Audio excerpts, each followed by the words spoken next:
Hay una pregunta en los Evangelios referida a Jesús que dice: ¿qué hombre es este?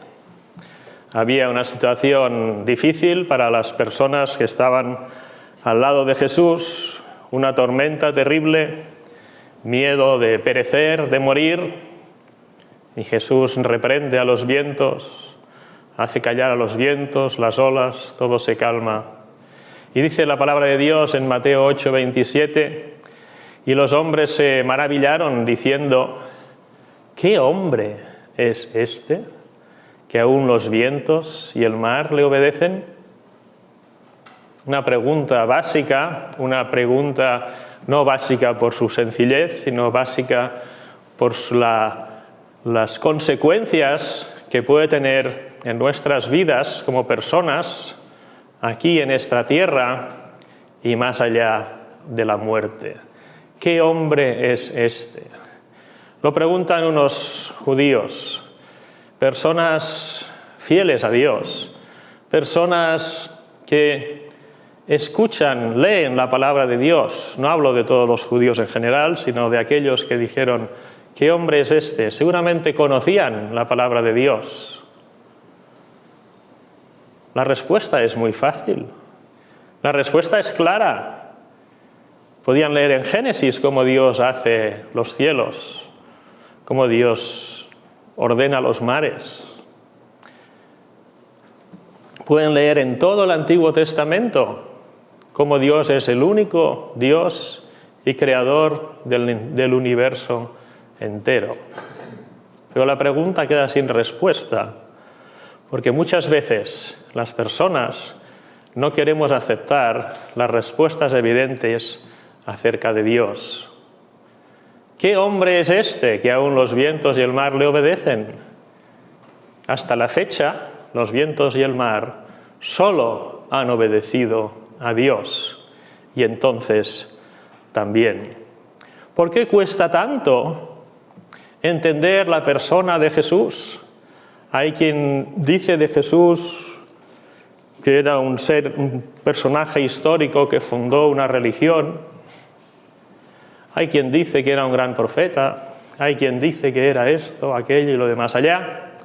Pero la palabra de Dios dice mucho más de Jesús.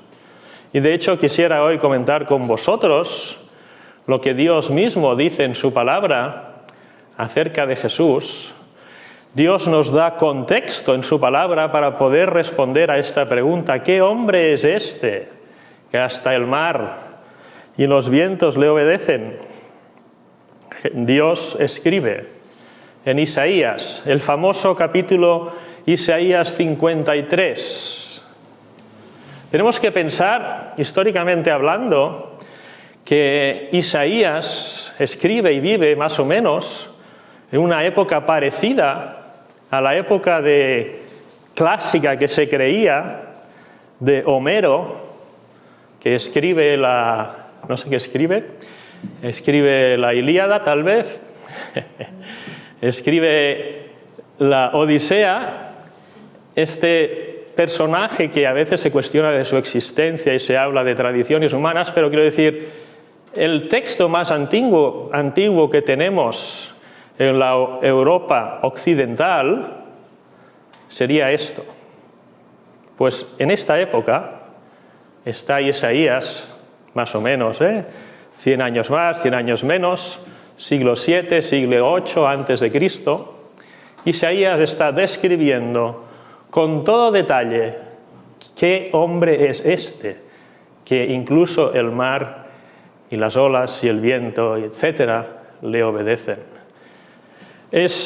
Yo creo que es algo para meditar. Personas que no creen en Dios, personas que no aceptan a Jesús, pero el hecho es que 600 o 700 años antes de Jesús se describe claramente quién es Jesús y qué hombre es este. Leamos primero en Isaías 53, el capítulo entero, que dice: ¿quién ha creído a nuestro anuncio y sobre quién se ha manifestado el brazo de Jehová? Subirá cual renuevo delante de él y como raíz de tierra seca, no hay parecer en él ni hermosura. Le veremos, mas sin atractivo, para que le deseemos. Despreciado y desechado entre los hombres, varón de dolores, experimentado en quebranto, y como que escondimos de él el rostro, fue menospreciado y no lo estimamos.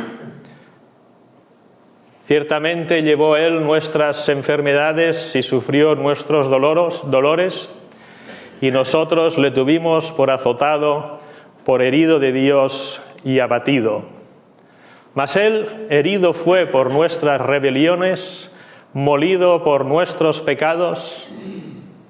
El castigo de nuestra paz fue sobre él, y por su llaga fuimos nosotros curados. Todos nosotros nos descarriamos como ovejas, cada cual se apartó por su camino, mas Jehová cargó en él el pecado de todos nosotros. Angustiado él y afligido, no abrió su boca. Como cordero fue llevado al matadero, y como oveja delante de sus trasquiladores, enmudeció y no abrió su boca. Por cárcel y por juicio fue quitado, y su generación, ¿quién la contará? Porque fue cortado de la tierra de los vivientes, y por la rebelión de mi pueblo fue herido. Y se dispuso con los impíos su sepultura, mas con los ricos fue en su muerte, aunque nunca hizo maldad, ni hubo engaño en su boca. Con todo eso, Jehová quiso quebrantarlo, sujetándole a padecimiento. Cuando haya puesto su vida en expiación por el pecado, verá linaje, vivirá por largos días, y la voluntad de Jehová será en su mano prosperada. Verá el fruto de la aflicción de su alma y quedará satisfecho. Por su conocimiento justificará mi siervo justo a muchos y llevará las iniquidades de ellos. Por tanto, yo le daré parte con los grandes, y con los fuertes repartirá despojos, por cuanto derramó su vida hasta la muerte y fue contado con los pecadores, habiendo él llevado el pecado de muchos y orado por los transgresores. ¿Qué hombre es este que se presenta en Isaías 53? Hay numerosas citas en el Nuevo Testamento de este capítulo, y todas atribuyen la descripción a Jesús. Es impresionante cómo 600 o 700 siglos antes de que sucedan las cosas, Dios sabe exactamente cómo iba a ser la vida de Jesús, cómo iba a ser la muerte de Jesús, cómo iba a ser el sepulcro de Jesús, etcétera, etcétera. Tantas cosas se cumplen, incluso al final dice, ¿no?, que intercede, que ora, que pide a Dios por aquellos que le están maltratando, lo están asesinando injustamente, ¿verdad? Todos estos detalles no entraremos ahora, pero queda bastante evidente que Isaías 53 está describiendo al mismo hombre del cual se dice en Mateo 8, ¿qué hombre es este? Vamos a analizar un poco más concretamente el contexto que Dios nos da acerca de Jesús. Cosas claras y evidentes. A veces tenemos como complejo y nos da un poco de miedo de explicar a las personas que creemos que Jesús nació de una virgen. Creemos que Jesús vivió, anduvo sobre el mar. Creemos que Jesús murió y resucitó. Todas estas cosas, a veces parece como si la gente va a pensar que es algo fuera de la lógica. Pero me gusta cómo empieza Isaías 53. ¿Quién ha creído a nuestro anuncio? ¿Y sobre quién se ha manifestado el brazo de Jehová? Dice, leí por ahí, que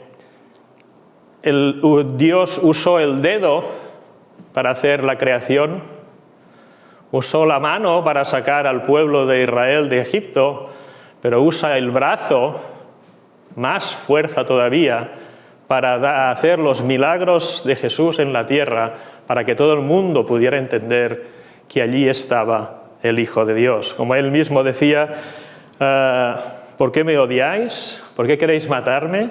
¿Por cuál de mis obras queréis matarme? Le dicen, estás loco, nadie quiere matarte. Pero sí querían matarle y le mataron, de hecho. Pero él dice, ¿por cuál de estas obras excepcionales que Dios ha hecho queréis matarme?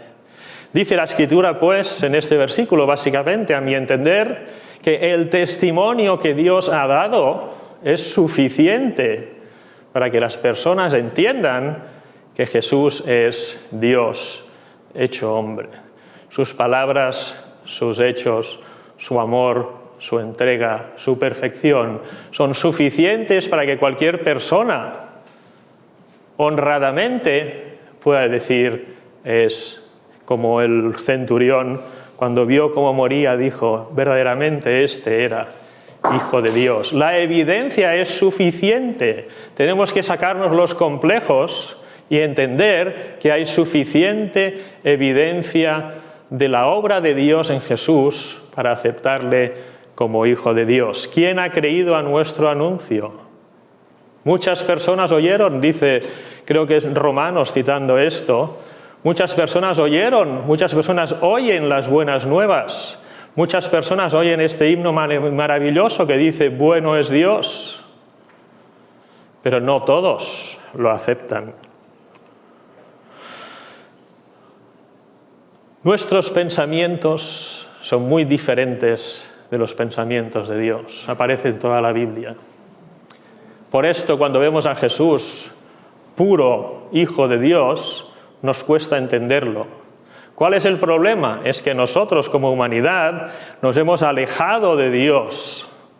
Dios creó al hombre y a la mujer en Edén, y allí tenían comunicación directa con Dios, y la cosa estaba clara. Desde entonces, cuando salieron del Edén, toda la humanidad vive a su manera, más o menos desconectado de Dios, y por lo tanto nuestra manera de pensar es corrupta, se ha alejado de los pensamientos de Dios. Por lo tanto, cuando viene Jesús y nace en un pesebre y es hijo de un carpintero y vive de una forma como vive él, sin lugar donde dormir, ni residir, ni nada de estas cosas, muchas personas piensan, este no puede ser el Mesías, este no puede ser el Hijo de Dios. ¿Por qué? Porque nuestra manera de pensar tiene que amoldarse de nuevo a la manera de pensar de Dios. Subirá cual renuevo, brota algo nuevo. De un trozo de un tronco que parece muerto, puede brotar una rama, un renuevo, algo de vida que cambia todas las cosas. Y la raíz no está en un lugar súper especial, la raíz está en tierra seca. Desde nuestro punto de vista humano, no es hermoso, ni él, ni su vida, ni nada. Pero el problema es nuestro.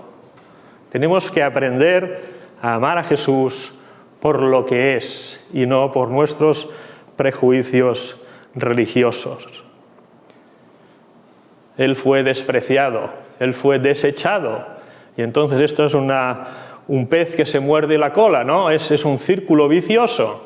Cuando más desgraciado vemos a uno, peor estima tenemos de esta persona, ¿no? Porque mira, como que yo soy súper guay, si uno es un desgraciado, pues lo miro mal.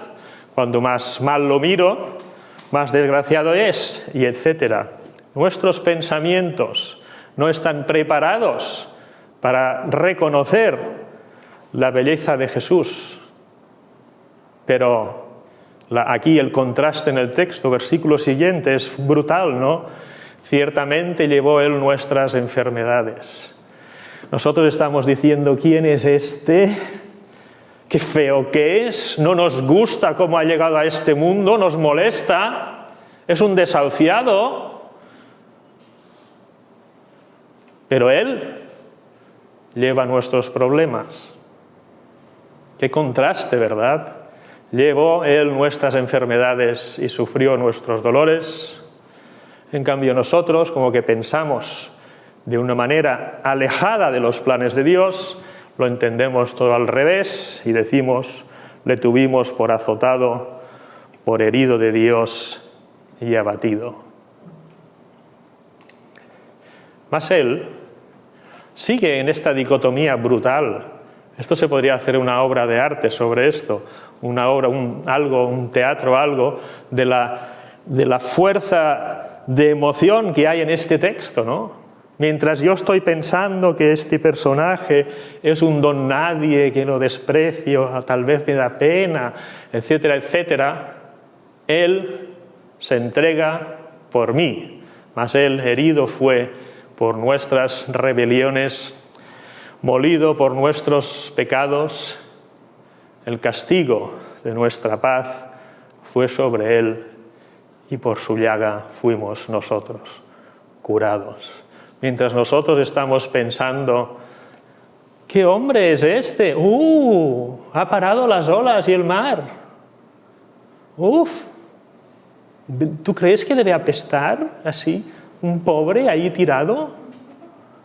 Mientras nosotros decimos esto, Jesús es maltratado, es herido por personas injustas, es llevado a la muerte y entonces, bueno, es que es brutal, nace la redención para nosotros. Nosotros todavía estamos pensando que es un desgraciado y Él está gestando nuestra salvación. El castigo de nuestra paz fue sobre Él y por su llaga fuimos nosotros curados. Nosotros los que nos creemos algo y pensamos que Jesús no es nada, estamos siendo curados de nuestro mal de muerte por aquel que muere por nosotros y tenemos paz.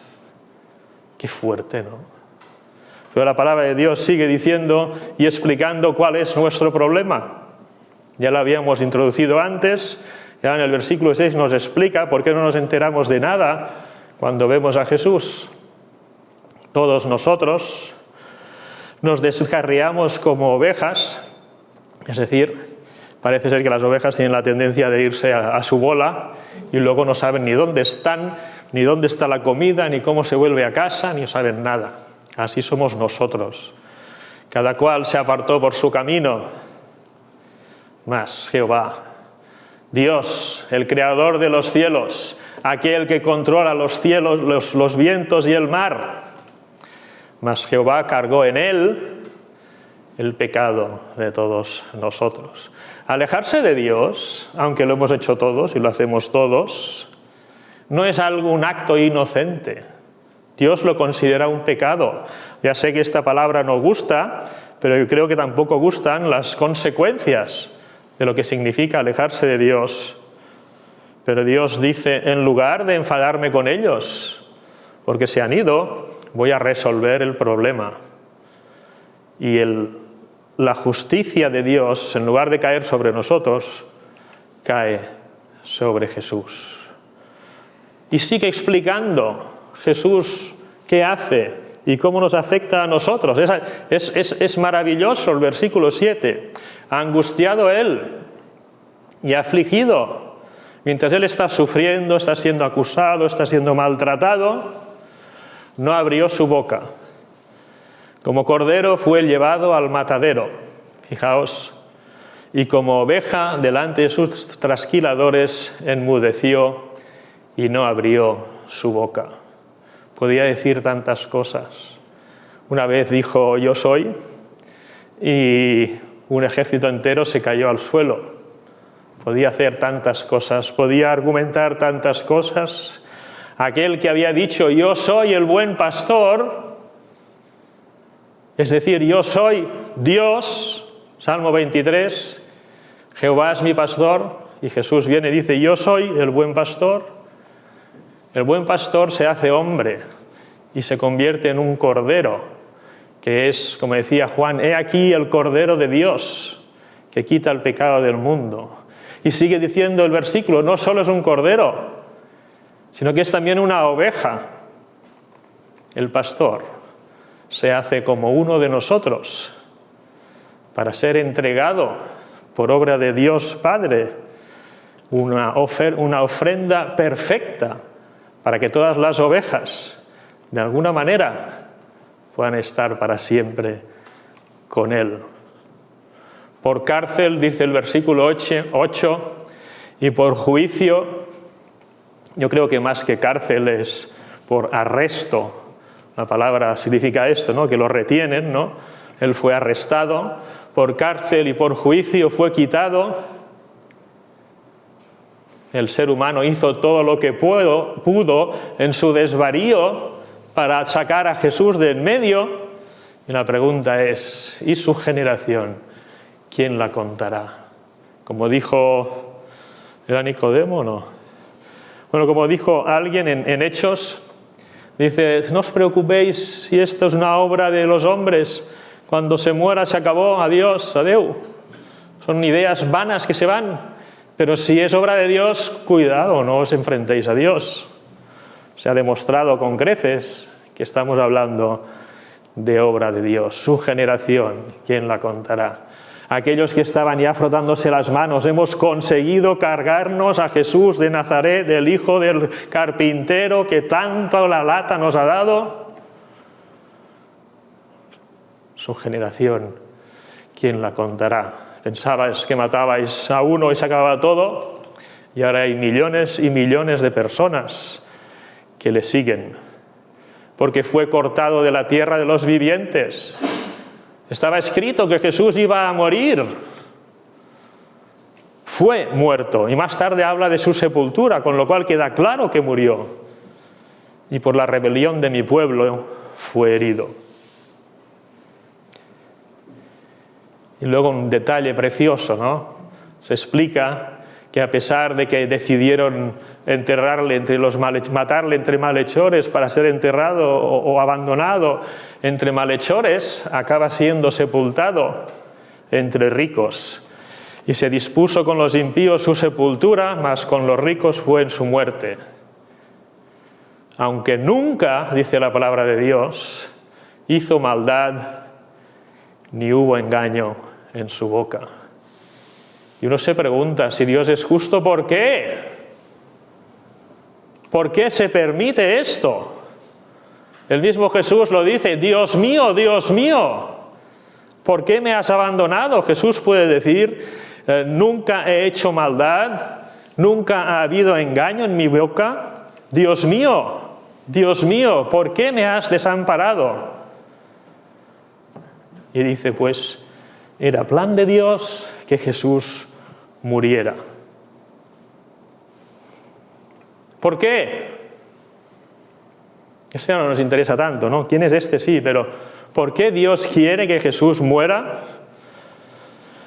Con todo esto, Jehová quiso quebrantarlo, sujetándole a padecimiento, cuando haya puesto, y aquí está la explicación, su vida en expiación por el pecado, verá linaje, vivirá largos días, y la voluntad de Jehová será en su mano prosperada. Gloria a Dios, ¿verdad? No tenía que morir por él, era perfecto. Él mismo dice, Dios mío, ¿por qué me has desamparado? Y nadie por allí se acordó en aquellos momentos de Isaías 53:10. Estaba escrito 600 o 700 años antes. Y los planes de Dios siguen, se cumplen y van adelante. Verá linaje, muchos seguidores, muchos hijos, a los cuales curiosamente él llama hermanos. Supongo por el hecho de que él, siendo el pastor, se hizo oveja como nosotros. Ahora es una oveja resucitada y nos llama hermanos. En realidad es como nuestro Padre, nuestro guía. Millones de personas hoy siguen a Jesús. Algunos creen que es religión, otros creen que es tradición. Nosotros estamos convencidos que es, como decía al principio, el brazo de Dios trabajando en corazones de personas hoy, gracias a la obra de Jesús. Vivirá por largos días, una frase que generalmente significa eternamente, y la voluntad de Jehová será en su mano prosperada. Él, Dios mismo, creador de los cielos y de la tierra, viene aquí, se entrega como cordero que sale un montón de veces en Apocalipsis, el cordero de Dios. Se hace oveja, pero resucita. Vence todo lo que se opone, es decir, el fruto de todo aquello que está mal porque nos hemos alejado de Dios es derrotado por Jesús mismo. ¿Y por qué lo hace? Es algo que todavía hoy no lo he entendido y ya soy viejecillo y muy pronto no voy a entender nada, pero todavía no he entendido por qué Dios me ama a mí o por qué Dios te ama a ti. Yo sé que Dios te ama. Yo sé que Jesús murió por mí y por ti, pero yo me pregunto ¿por qué? Si yo a veces me caigo mal a mí mismo, ¿por qué Dios me ama a mí?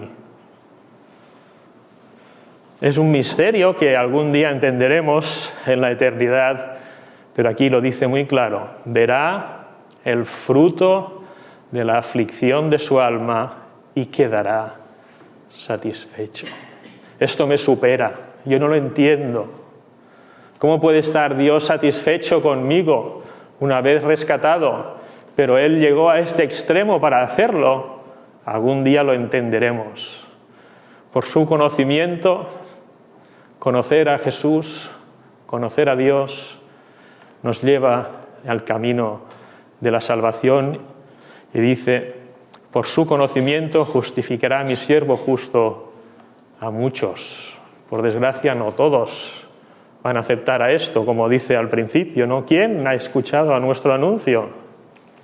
Pero nosotros que lo conocemos tenemos que disfrutar de este maravilloso misterio del amor de Dios en nuestras vidas y tenemos que compartirlo. Tenemos que hacer que muchos más conozcan al justo, al Cordero entregado por nosotros y llevará las iniquidades de ellos. Nada quedará por pagar, todo lo pagará Él.